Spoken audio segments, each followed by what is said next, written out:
Oi, meus amores. Boa tarde. Hoje a nossa aula é de português, língua portuguesa. E o nosso assunto hoje é bem legal. Eu gosto demais de tratar desses assuntos, sinais de pontuação e a parte da gramática, né? Gramática e ortografia, que nos ensina a escrever melhor. E quando a gente escreve melhor, a gente se comunica melhor, né? Lembrando que a nossa escrita e a nossa oralidade, que é a nossa fala, são as principais formas de nos comunicarmos uns com os outros, né?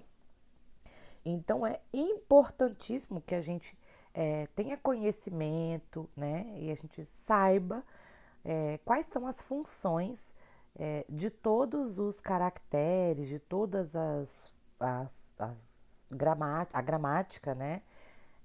Para que a gente possa fazer uma escrita bem melhor, né? E a gente possa se comunicar melhor. Então, aqui na página 38, começa a nossa página, na nossa página 38, a aula de hoje, tá? A gente vai até a 42, tá falando de pontuação. Porém, são os sinais de pontuação que a gente já conhecia, né? A gente já conhece, com uma função agora um pouco diferente do que a gente está habituado a ver, né? Então, hoje a gente vai ver o uso de parênteses e vírgulas como sinais de pontuação. Na primeira questão, já propõe para a gente ler esses dois trechos, tá? Eu vou deixar a leitura com vocês para o nosso vídeo não ficar tão longo, tá? Mas eu quero que vocês reparem que o texto que está escrito entre parênteses, tá? O texto que está escrito entre parênteses, ele, além de estar escrito entre parênteses, ele está destacado. Destacado quer dizer que ele está mais escuro, né? O preto da letra está mais escuro, para que vocês observem que essas frases entre parênteses, elas têm uma função, né? A função que elas têm é justamente de acrescentar uma informação, uma explicação a mais, além do que o texto já traz, tá? Então, eu vou ler só a primeira parte lá do trecho 1.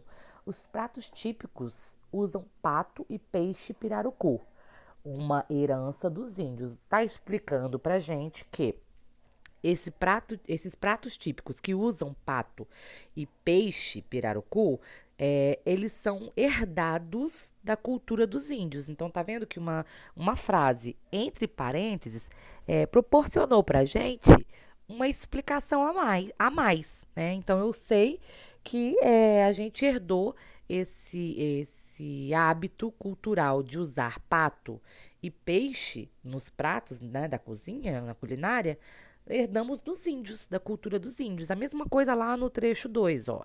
A culinária é famosa pelo sururu de capote. Sururu de capote é um prato típico, né? E aí tá me explicando lá entre parênteses que sururu de capote são mexilhões cozidos. Então, se eu não sei o que é sururu de capote, esse texto aí, essa frase entre parênteses, vai me proporcionar conhecer e saber o que é, tá? Então, é uma explicação a mais que a gente tem no texto e ajuda muito, tá? Ajuda muito a gente compreender.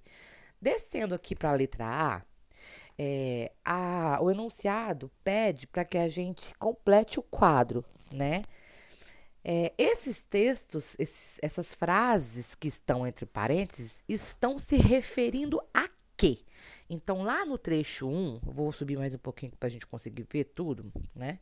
Lá no trecho 1, a gente tem uma herança dos índios e a gente tem influência da região Nordeste. Então, ao que dentro desse texto essas duas frases estão se referindo? A frase 1 está se referindo aos pratos típicos, né? Que as pessoas usam o pato e o peixe, né? Já na influência da região Nordeste, está dizendo que esses pratos, eles são pratos típicos desta região em específico, né? Então, é uma explicação para que da onde vem essa influência, né? Da onde vem esses pratos, né? Bobó, vatapá, carne de sol. Tá dizendo que esses pratos são uma influência da região Nordeste, de todos os estados da região Nordeste. Já no trecho 2, né? Esses mexilhões cozidos estão se referindo a quê? Estão se referindo justamente ao prato, né? A esse prato chamado sururu de capote, ok? E aí, a gente desce. Essa página que é 38, eu vou deixar o livro do professor, porque é o início do nosso assunto, tá? Quando a gente for para outra página, eu já vou abrir o livro de vocês. Na letra B, tá perguntando qual é a função desses termos. Então, eu comecei a falar, né? Eu comecei a falar com vocês, é, explicando qual é a função desses termos, né? Entre parênteses. E aí, a letra B, a gente já está vendo lá, ó, qual é a função desses termos entre parênteses. A função é acrescentar uma informação ou explicação referente à palavra ou expressão anterior. Não é apresentar um argumento como está aqui escrito na segunda opção. Não está apresentando um argumento sobre o que foi dito antes. Né? Não tá apresentando nenhuma justificativa, que seria o argumento, né? Do que foi dito antes. Não. Está apresentando uma explicação, né? No caso do que a gente leu no trecho 1 e 2. Na letra C, o enunciado pergunta qual o sinal de pontuação que separa esses termos do restante da frase. O sinal são os parênteses. Ó, a gente volta lá em cima e a gente vê que foi usado, né? Ó, aqui, ó, o cursor aqui em cima, foi usado os parênteses. Mas poderia ser usado também as vírgulas, tá? Ao invés de colocar os parênteses para separar essa explicação do texto, eu poderia também usar a vírgula. Só adianto que usar a vírgula no lugar dos parênteses é mais difícil de identificar. E aí eu vou mostrar por quê. Como que é o nome dessa função, desses sinais de pontuação? Como que se dá o nome quando nós usamos as vírgulas ou os parênteses para explicar alguma coisa no nosso texto? O nome que se dá é aposto. Aposto é o termo que se refere a um substantivo, um pronome com a função de propor uma explicação. Geralmente ele aparece na oração, na frase, né? Entre vírgulas ou entre parênteses. Aí eu volto a falar. Vocês precisam estar muito atento à leitura do texto, para que vocês consigam identificar que essa frase entre vírgulas está explicando alguma coisa, ok? Vocês precisam estar atentos à interpretação de texto para entender que a vírgula que está explicando alguma coisa dentro de um texto, tá? Quando você vê o parênteses, é mais fácil identificar. Você vê um parênteses e dá uma lida, uma conferida para ver se está realmente servindo como aposto, ou seja, explicando algo que foi dito anteriormente. Se tiver em vírgula, vocês vão ter que ficar mais atentos à leitura e à interpretação do texto, ok? Agora eu vou pausar o vídeo para eu abrir o livro de vocês para a gente ir para a próxima página. Então, aqui na página 39, nós temos a atividade número 2. O que está pedindo a atividade número 2? Está pedindo para que a gente sublinhe o aposto. Lembra que é aposto. Ele é uma frase que explica algum termo ou escrita anterior, tá? Então, aposto é uma frase que geralmente aparece entre parênteses ou entre vírgulas e que traz alguma explicação do que foi dito antes dessa vírgula ou desse parênteses, tá? Então, na letra A está escrito: é destaque no artesanato feito à mão, redes com vários tipos de bordados e rendas, por exemplo. Na música são fortes o forró e o baião, tá? Então, verifiquem aonde está o aposto nessa frase, né? E aí, o que vocês vão fazer? Vocês vão sublinhar o aposto e circular a palavra ou expressão a que ele está se referindo, ok? Na letra B, considerando um dos principais centros culturais do país, considerado um dos principais centros culturais do país, foi influenciado por imigrantes, como portugueses, italianos e japoneses. Há muitos eventos na capital, como a Virada Cultural e a Bienal do Livro.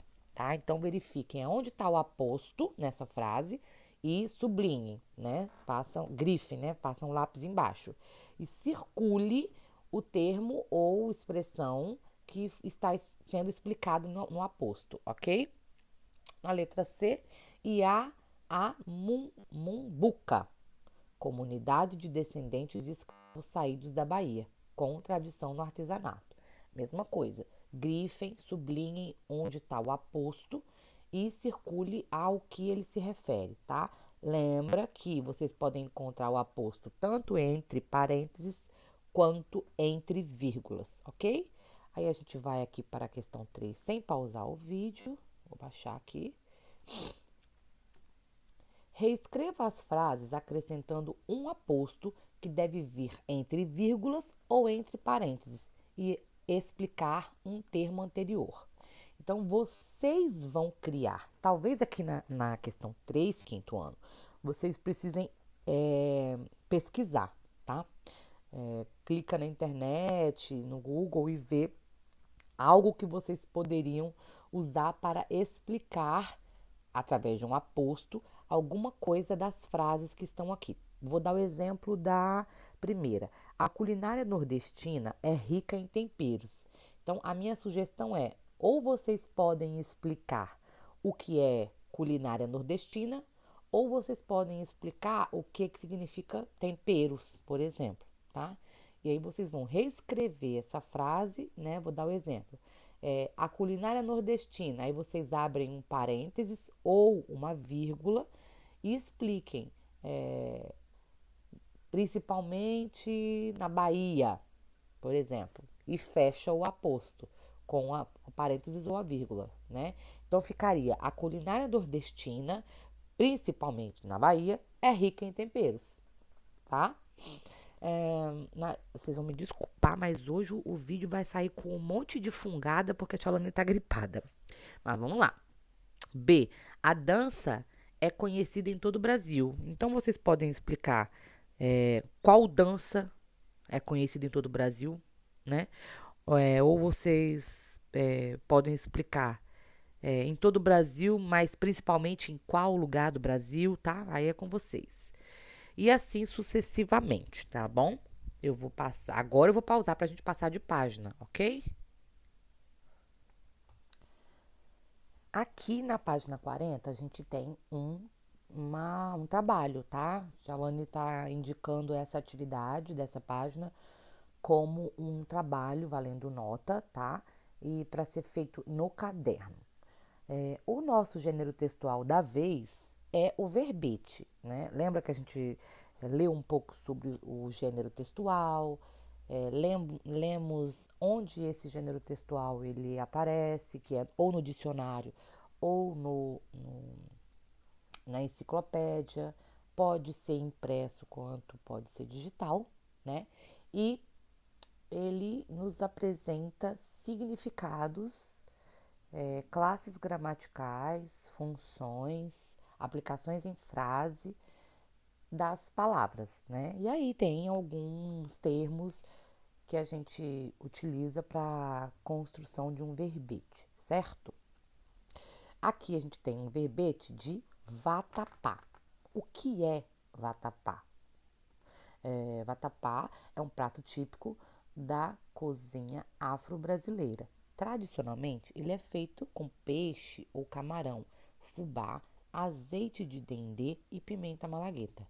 Pode levar ainda castanha de caju, gengibre, amendoim, coco ralado e cebola.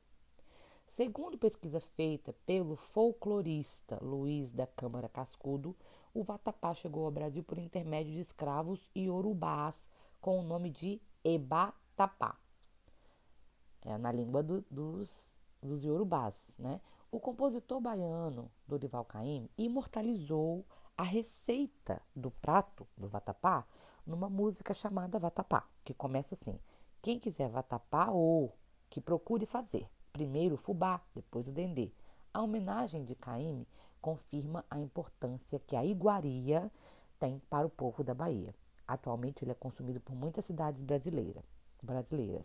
Essa difusão trouxe variações ao prato. Em algumas regiões fazem o vatapá de carne, em outras trocam a pimenta malagueta por outras mais suave, ou substituem o dendê por azeite de oliva. O vatapá é utilizado também para rechear outro quitute típico da Bahia, o acarajé. Pois bem, esse verbete do vatapá está disponível no Escola Britânica, que eu já expliquei para vocês o que é, mas é uma espécie de Google da Positivo, tá? Mas é um verbete dentro de uma enciclopédia, porque a Britânica é uma enciclopédia digital, ok? E foi acessado no dia 29 de abril de 2019, tá? Então, aqui, ó, o arroba da Enciclopédia Britânica. Quem tem o Positivon consegue acessar. Vou dar o pause para descer aqui um pouquinho. Pois bem, as instruções, orientações para essa atividade, que está valendo nota, uma pesquisa, um trabalho, estão aqui, ó, no item 2, 3, 4 até o 7. O que vocês vão fazer? Vocês vão selecionar uma das palavras que estão em laranja lá no texto, tá? Tem dendê, tem pimenta malagueta, folclorista, iorubás, compositor, prato, difusão, quitute. Vocês vão escolher uma desses termos em destaque e vão coletar informações sobre essas palavras, tá? Sobre uma delas, vocês vão escolher uma, tá? Pesquisem na internet ou num dicionário. E aí vocês vão criar um verbete a partir dessa palavra que você escolheu, tá? Então, a entrada do verbete, lembra o que é a entrada do verbete? É uma das características do texto, né, verbete. A entrada do verbete será a palavra que você escolheu. E ela pode e deve, né, ser destacada, porque a gente precisa destacar qual é a entrada do verbete. Lembra que no dicionário elas são um pouco mais escuras do que o normal, né? Depois vocês vão indicar qual é a classe gramatical que essa palavra pertence, né? E qual é o gênero. Se é feminino, se é masculino. E classe gramatical vocês vão dizer se é adjetivo, se é substantivo, tá bom? Se é pronome não tem, tá? Mas pode ter. Tem substantivo adjetivo. É só isso que tem, tá? Só essas duas classes. Vocês vão dizer qual é. Depois vocês vão escrever qual é o significado dessas palavras, dessa palavra que você escolheu. E se tiver mais de um significado, você precisa numerar, né? Qual é o significado 1, que você que vai decidir. Se tiver mais de um significado, qual é o significado 2 e se tiver 3, ok? Depois vocês vão enviar foto para mim do que vocês fizeram no caderno, tá? Vou pausar para a gente ir para a próxima página. Na página 41, a gente tem uma apresentação de um gênero textual, ok? Resenha crítica. Resenha crítica é outro gênero textual que nós estamos conhecendo a partir de agora. Então, vocês vão ler esse texto que está escrito aqui, vão perceber que quem é a autora é a Ana Lúcia Brandão e o título do texto é Brincadeiras Narrativas de Gianni Rodari, ok? Vocês vão ler esse texto. A Tia Lone não vai ler porque nosso vídeo já está com 19 minutos, então vamos adiante. Aqui, ó, a gente tem a fonte de onde é esse texto. E aí é uma resenha. Esse texto que está aqui, ó, que vocês vão ler, é uma resenha. O que está perguntando aqui nesse enunciado? A resenha trata de que livro, né? A pessoa que fez essa resenha crítica isso aqui é uma resenha crítica. Então a Giane, né? Não, a Giane não, a Ana Lúcia, ela fez uma resenha crítica. Ela fez uma resenha crítica de que livro? Tá escrito aqui, tá? E quem é o autor do livro que a Ana Lúcia fez a resenha crítica, tá? E aí, passando aqui para a próxima página, vou passar porque só tem essa questão aqui. A gente já tem algumas características do gênero textual, tá? Antes de eu ler dois, eu vou pedir para vocês destacarem aqui, ó, esse retângulo. Aqui nesse retângulo tá explicando pra gente o que é uma resenha crítica. É um texto com a finalidade, ó, já tem o objetivo aqui do gênero textual. Finalidade de apresentar uma determinada obra, livro, filme, exposição artística, emitindo uma opinião sobre ela. Então, quem escreve uma resenha crítica, essa pessoa escreve uma resenha crítica apresentando um livro, por exemplo, apresentando um filme, ou uma exposição de arte, ou uma peça de teatro, ou uma ópera, né? Então a pessoa escreve uma resenha crítica e por que é uma resenha crítica? Primeiro, porque ela está apresentando uma obra que está sendo feita, né? Ou que foi impressa, o exemplo do livro, mas ela não só apresenta, como ela dá a opinião dela. Se foi bom, se foi ruim, quais as características que ela mais gostou, qual parte que ela mais gostou ou que ela não gostou, tá? Por isso chama-se resenha crítica. Você apresenta uma obra, mas você dá a sua opinião sobre ela. E aí a gente vai lá para dois, ó. O objetivo da resenha lá da página anterior, qual é? É informar ao leitor o conteúdo de uma obra ou é informar ao leitor o conteúdo de uma obra e opinar sobre ela? Na questão 3, relacione as informações ao parágrafo que aparece, lá naquele texto da página anterior. No primeiro parágrafo, o que acontece? Aí as frases estão aqui à direita. No segundo parágrafo, o que acontece? Aí vocês vão vir aqui e relacionar, tá? Aqui, nesse retângulo, a Tialane já falou, que está explicando o que é uma resenha crítica. E aqui na 4, assinale as alternativas que contêm a opinião da autora da resenha sobre o livro. Né? A Ana Lúcia, ela fez uma resenha sobre um livro, é uma obra. O livro é uma obra impressa, né, de literatura. E aí, qual dessas alternativas aqui, ó, que a autora está dando a opinião dela sobre o livro? A 5, a questão 5. Essa resenha crítica o motivou a ler o livro? Se você leu lá a resenha da Ana Lúcia na página 41, você ficou com vontade de ler o livro? Sim ou não? Se sim ou não, por quê? Tá? Por que você leu aquela resenha e ficou com vontade de ler o livro ou não? Por que você leu aquela resenha e não ficou com vontade de ler o livro? Pois bem, hoje é isso, tá? Vocês ainda têm a página 16 para fazer e a produção do verbete, ok? Beijos e até daqui a pouquinho na nossa live.